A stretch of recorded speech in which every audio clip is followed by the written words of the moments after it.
কাপাসিয়া থেকে গত ২৪ ঘন্টায় ১৩ জনকে গ্রেফতার করেছে পুলিশ।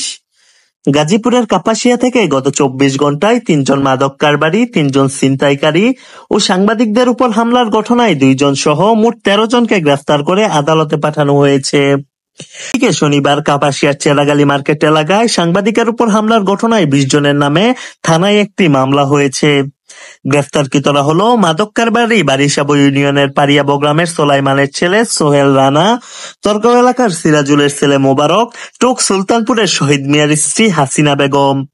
ছিনতাই ঘটনায় টোক বিরুচালী গ্রামের শাহজাহানের ছেলে সজীব, একই গ্রামের রফিকুল ইসলামের ছেলে তামিম, বড়দিয়া এলাকার ইসলাম উদ্দিনের ছেলে লিওন।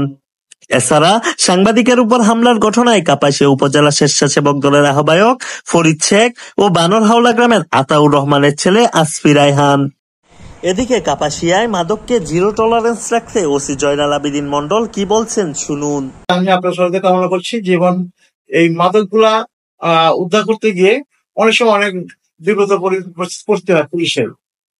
কি করতে হয় যে মাদক ধরে ফেলছি, বর্তমান প্রেক্ষাপটে বলতেছি, অনেকে স্ট্যান্ড নেওয়ার চেষ্টা করে মাদকের পক্ষে, তখন পুলিশ এটিয়ে করে। এই জায়গাটা আপনারা সত্য একটা সাপোর্ট দিবে, অন্য কিছু না, সত্যটা জাস্ট এটাই সত্য।